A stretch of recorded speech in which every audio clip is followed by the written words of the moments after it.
Man, it's hot in this car. Dang. I'm gonna open that up, but then you're gonna hear all the car noise. But I'm in a car in a parking lot, so it's a little awkward, but welcome to my backseat of my car. I couldn't let this one get away from us. It's Jupiter transiting into the sign of Taurus. It is a pretty big deal. It's a big deal, y'all. It's a big deal. Why is it such a big deal? Jupiter is the greater benefic, and when it moves into a new sign, there are lots of things that are happening in that sign in your life, and it's important to know. This is going to be Jupiter moving into Taurus. It's where everything seems to be happening right now. Taurus is like, a traffic jam right now. And this is a really big deal. So I'm going to tell you the good, the bad, and the kind of ugly things that you might need to know. Apologies in advance for the road noise. I am in the parking lot of my kid's school. He made it to the track finals, so he's still practicing. And that's why we're here. You most likely know this, but there are a lot of correlations between literal Jupiter, the planet, and archetypal astrological Jupiter things. So for example, Jupiter in astrology represents expansion, enlargement, abundance, and physically, Jupiter is the largest planet in the solar system. It's even expanding in the center. A dude just pulled in. We're going to go on anyway. Jupiter in astrology represents benevolence, goodwill, and protection. And of course, without the protection of Jupiter's incredibly enormous gravitational field, deflecting comets, asteroids, and all the whatnot, flotsam and jetsam of the solar system that might otherwise hit Earth, we might not even be here. So Jupiter is literally a benefic for us. I visualize Jupiter in astrology as this archetype of a protective sibling, somebody that really wants the best for you, that's going to support you whenever possible. Astrologer April Elliott Kent, you should follow her newsletter. She says this about Jupiter.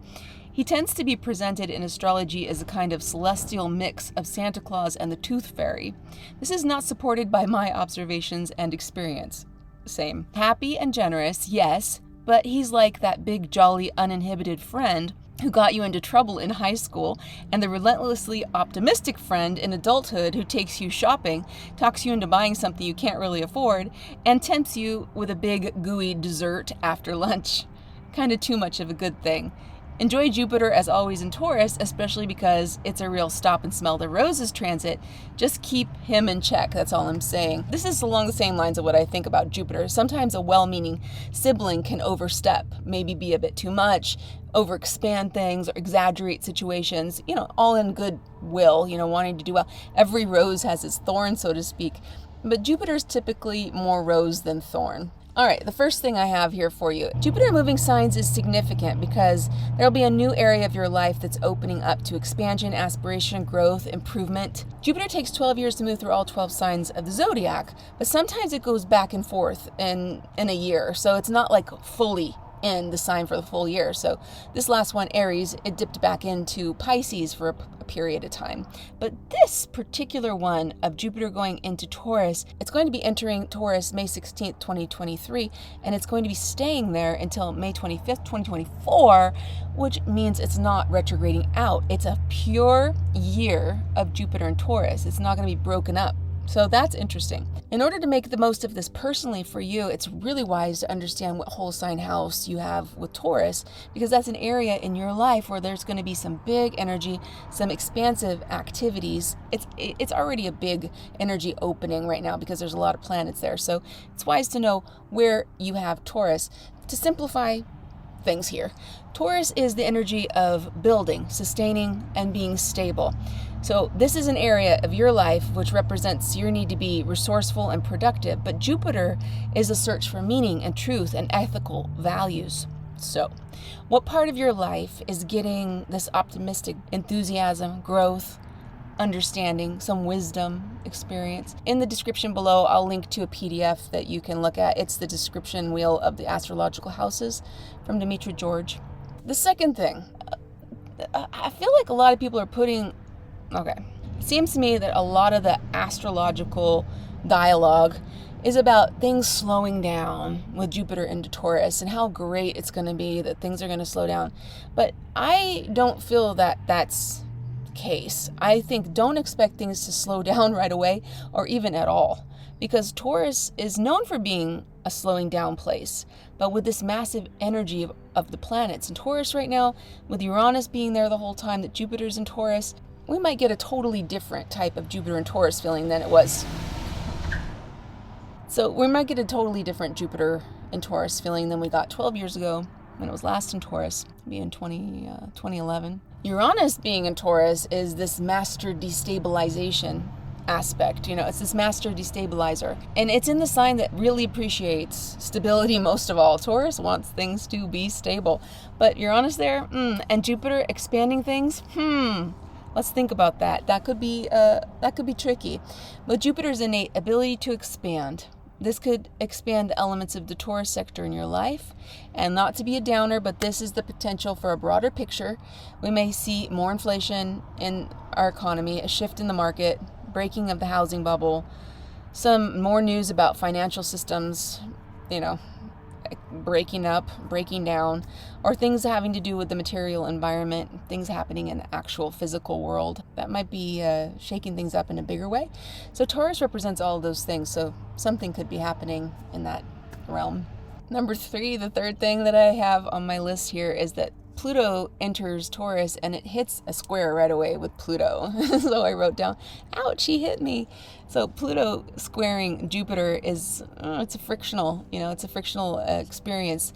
They're not going to quite get along with each other. And Jupiter's also going to conjoin with the North Node right away. The North Node is an expander of whatever it touches. So Jupiter being a benefic, it could expand the good things about Jupiter, but it could also expand this desire or this hunger in the area of your life that's represented by Taurus. Yeah, this could be a complicated bit of time. So I'm thinking May 18th, the Pluto square happens, and then May 27th is the conjunction with the North Node. So the rest of May, don't expect too much from this magical Jupiter into Taurus ingress where everything is supposed to be all beautiful and great now. That's not how life works. You and I both know that. Listen, what I want you to know is that things could be a little dicey when Jupiter first enters Taurus, and then things should get a little bit better. So towards the end of May, be wary of some of the shadow sides of Jupiter in Taurus, like materialism, self-indulgence, uncontrolled appetites. So it's just a reminder, really, to be aware, to be reasonably responsible in your earthship, in your body, in your environment. Really be aware, interacting with your pleasure and sensory experience, maybe pulling back from these excessive dopamine hits that we're just getting so addicted to. And maybe some of that mental chatter. That could be good medicine. One thing you can do is go outside every day around the same time if you can, and start with even 1 minute. But you go sit outside and you're pulling away. You don't have to have your phone with you. Just go outside. Don't look at your phone. Don't listen to anything. No headphones. Just sit. And then maybe the next day increase it another minute in that same spot. What does the air feel like to you? What are the animals or the insects doing around you? What plants do you see? What's in the sky? It's a very Taurus activity to sit and quiet the mind and observe, especially when Jupiter's just entering into Taurus. So I've been working with these children lately that have moderate to severe developmental and emotional special needs. And it's been a real flip of my normal day-to-day experience, because I spend most of my days just trying to stretch my little brain around the most complex things that I can get my mind around. It's just a continuous pursuit of knowledge for me, information. It's almost an addiction to me. And what I'm trying to say is that this is a flip of my situation that I feel comfortable in. So I'm in an uncomfortable position. In this experience, I'm in a very observational state, whereas usually I'm in an informational state. So I'm in an observational state. I'm watching these children very closely, watching their process, what brings them joy, what brings them frustration, what brings them release. You have to know each of these individuals so deeply because they're all so different, just like everybody is, right? It's a very Taurus experience, and I appreciate it happening, and I think it's going to make me better in so many ways. I can take a quick spin around the wheel to see where you may be getting this Jupiter support and love.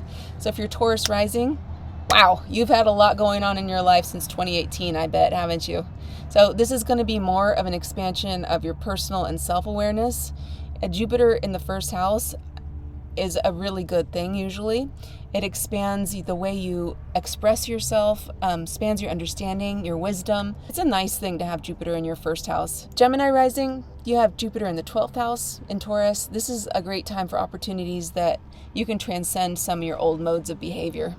This is the ending of a cycle, and you're getting ready for that Jupiter into your first house next year. 12th house, wow, you can be really looking for the answers. Jupiter is the wisdom, Jupiter is the philosophy, higher understanding, and 12th house is the house of transcendence in my experience. So it's a place where you can reach transcendence if you're ready. If not, it can be a little bit of a challenging house. But if you're ready for it, you can really be putting the time in to expand and transcend some of your old patterns. If you're a Cancer rising, you have Jupiter coming into the 11th. That's another good one. Good times, good for groups, support, friends, social ideals, your hopes, dreams of your life. So this is where you're going to be taking your self-expression. It's not just for yourself anymore, things that you enjoy and you love. This is where you're taking it into the wider world, where you're finding collaborations, groups to work with and enjoy your life, expand this part of your life by creating beneficial alliances over the next year. Leo rising, you're going to have Jupiter in the 10th house. That's your vocation. I like to think of the 10th house too as not just work for money. This could be your passion. This could be your mission in life, your public self-passion, your expression to the world. It's not just how you make the dollar bills, like we all have to do what we have to do to make the money to pay the bills. But this could be more than that. It could be that as well, though. But there could be good stuff coming for you in your work or your vocation or your mission in life.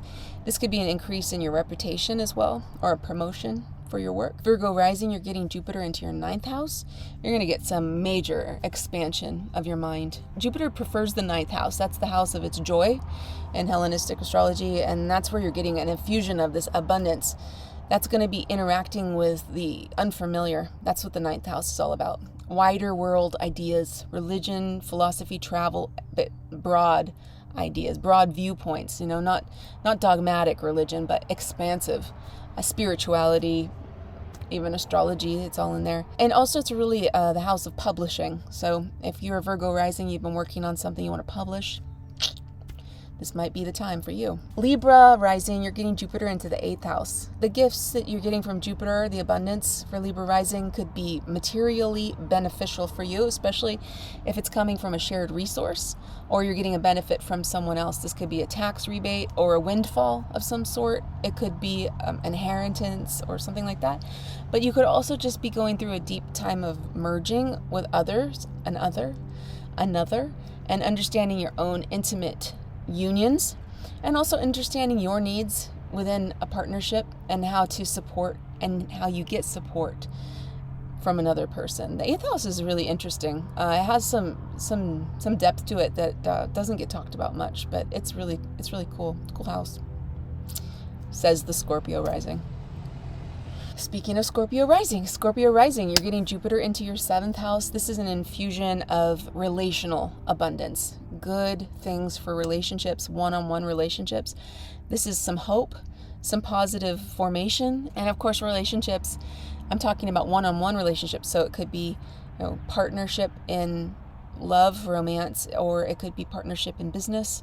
It could be a partnership in a therapy type situation or astrology type situation. But that's where the good stuff's going to be flowing for you in the 7th house. Oh, that's nice. Sagittarius rising, you're getting Jupiter into your 6th house. You're getting in touch with your physical body. Yeah. This is the 6th house is all about creating routines that work for you finally. Like, let's get something down. Let's get something going. Now, the only thing with Jupiter in there, don't overdo it for your, don't get to extreme, like crazy with things, balance. We want to balance this routine. Have some deep experiences for self-examination. What's working for you in your life and what's not? Maybe taking a little bit more for yourself, more time for yourself, more time for your exercise routines or your health routines, or trying new, eating, food, or that weird mushroom coffee that people are drinking. I don't know, something like that.